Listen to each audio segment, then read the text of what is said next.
What a difference a week makes. It's about 82 degrees out here and all the snow has melted, and this is back to more normal weather for Austin in late February, early March.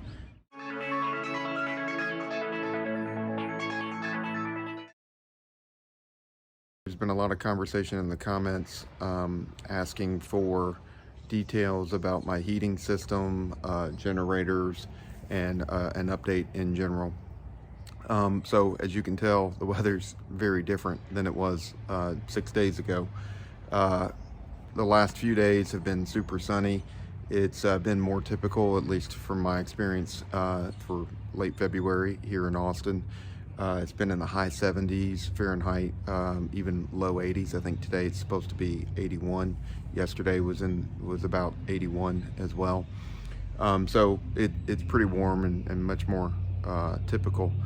But we are about to hit a run of 5 or 6 days of rain. I'm not sure if there'll be some sun or whatever, but it'll be one of those typical scenarios where I won't have solar for a few days, or at least I'll use more solar than I'll collect. And so as has been discussed in a lot of the comments, if I were to be totally off grid, I would prefer to have 3 Powerwalls at least, given this climate, because that would allow me to bank more of the power when we have intense sunny days.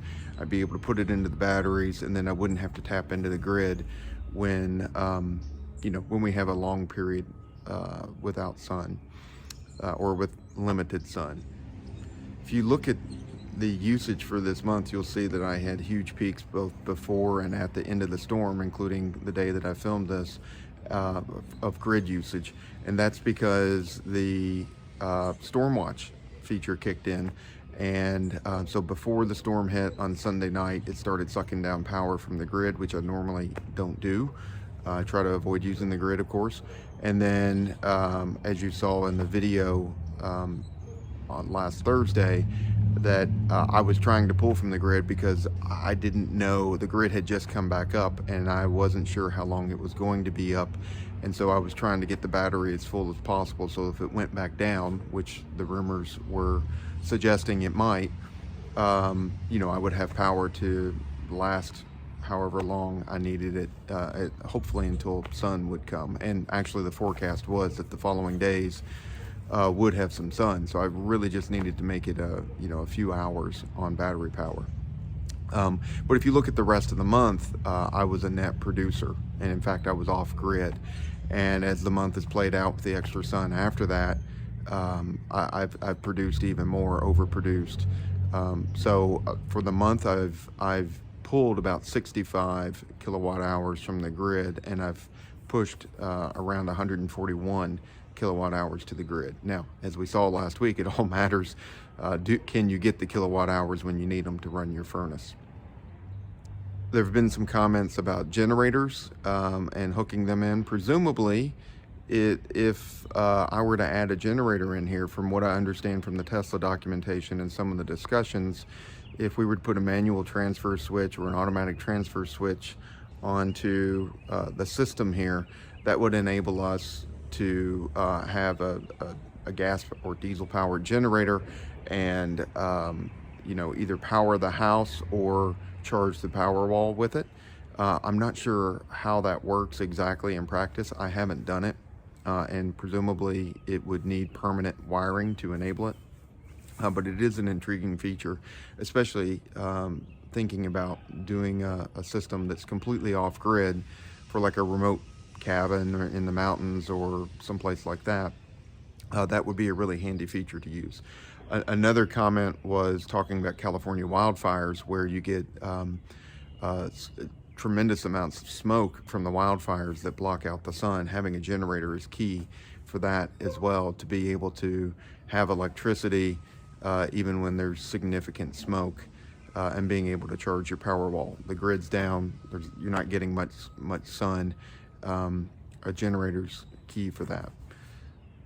There've also been some questions about the furnace in my house. A lot of Texas does use electric, but there's a lot of natural gas as well.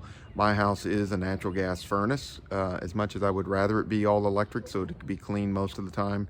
Last week I was glad that it was natural gas because I had a limited amount of electricity and my gas was still there, and it was going to use less electricity to heat the house, and I could stay warm. So my furnace, like many gas furnaces, it has, or maybe even all gas furnaces, it has an electric blower, and all the controls require electricity. So I did some tests on it, and it uses about 400 watts of electricity to run that blower.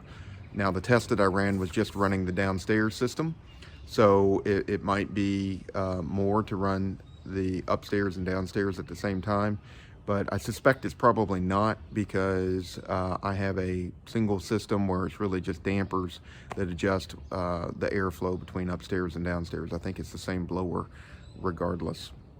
So that 400 watts, if I had 4 kilowatt hours of charge in here, 400 watts would allow me to heat up the house. Using 400 watts over the course of a couple hours, I could get the house from super cold to something more manageable with that. Now the air conditioner in the summer is a different story altogether. That air conditioner can use a lot. I don't trust my recollection, but it's certainly more than 400 watts, and I bet it's more like 2.5 kilowatts is what it uses. So in the summer, that's going to be the real test.